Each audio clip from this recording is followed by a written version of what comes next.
Live from Fargo and serving you on TV, online, and on the go. This is Valley News Live at noon. Breaking news from the University of North Dakota. We're about to find out what the school's new logo looks like. Thanks for joining us. I'm Christine Stanwood. Interim UND President Ed Schaefer says the final logo design has been chosen and will be unveiled this week after finishing touches are done today. We're working on the final, just little color things and outline things on the logo, and should be announced shortly. Okay, so you're down to one. We are down to one. Schaefer is wrapping up his term as interim president. Mark Kennedy takes over at UND next month. We'll have more of Schaefer's reflection on his term at UND's president tonight on Valley News Live. There's a new development in that UND police squad car, which was stolen and wrecked last month. The officer who was driving it has been disciplined. Officer Jake Schiller was suspended for 40 hours without pay and put on 6 months probation. His unsecured patrol car was stolen and crashed near Crookston while he was investigating a report of an intoxicated person near UND. Cassandra Ellis of Missouri was charged in the incident, but she didn't show up for her court appearance after posting bail. There's also a major development in the hit-and-run death of 10-year-old Lake Park girl. 2 people are in jail and could be charged today in the case.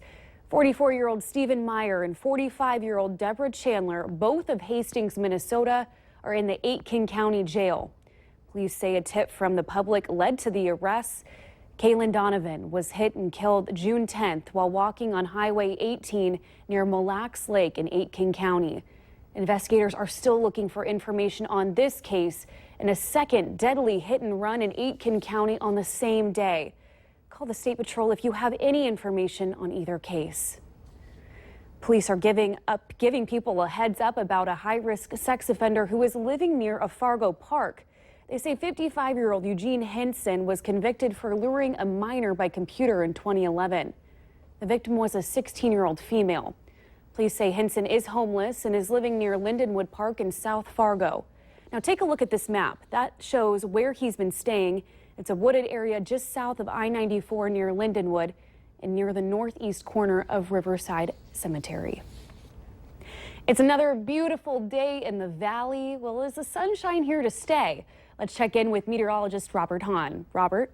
Yeah, another very nice day out there. Today's winds lighter in most areas. Still some gusty winds in our eastern counties, but those winds will subside as we head through the next couple of hours. Some light winds, lots of sunshine, and relatively low humidity, and temperatures already warmer than yesterday in a few locations, including that 80-degree temperature here in Fargo, 76 in Grand Forks, 78 in Jamestown, a little cooler off toward the east, 69 degrees in Baudette, 70 in Roseau and Thief River Falls. There are the winds, a little gusty off towards the east, but elsewhere some light winds. And again, for the most part, we will see some light winds. We're also going to see lots of sunshine as we head through the day today. It's later on this evening, tonight, that we'll see an increase in clouds and an increase in storm chances. Right now on the radar, showing a little bit of precipitation, Stutsman County, Barnes County, that not reaching the ground.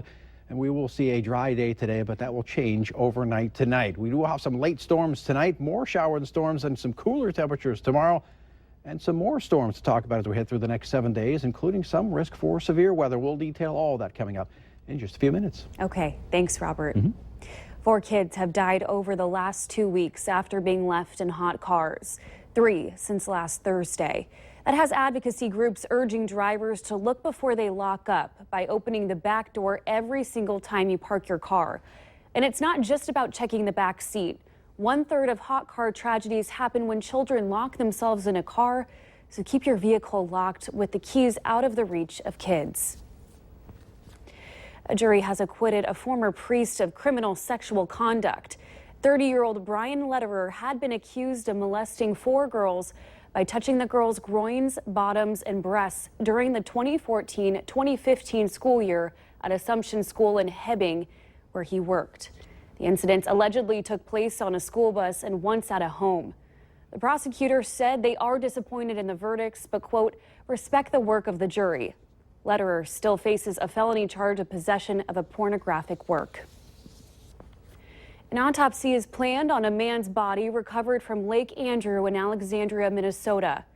Family members called police last night after he didn't come back from a fishing trip. The The body was found around 10 last night after a ground, water, and air search. Some people in West Fargo are already thinking ahead to hockey season, now that a plan to double the number of sheets of ice is moving forward. Last night, the school board approved a new $14 million hockey arena that will accommodate both West Fargo and Cheyenne varsity and junior varsity hockey teams. Officials hope to start construction by the end of the summer.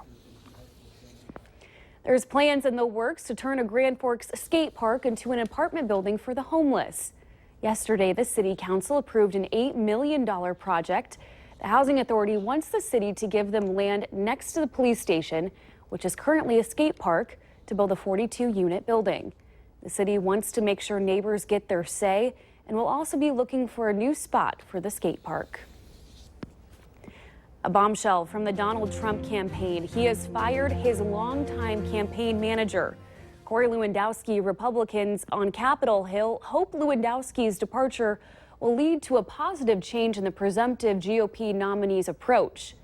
Lewandowski's reported combative relations with Republican leaders, Trump aides, and Trump's children led to frequent calls for him to be let go. He agrees he has an aggressive style, but says he has no regrets. The latest Monmouth University poll has Trump trailing behind Hillary Clinton in a head-to-head contest for president. It seemed easy enough until the scam was revealed. Coming up at noon, what's behind an online ad and a bounce check. But next, we take another look at whether to plan your day.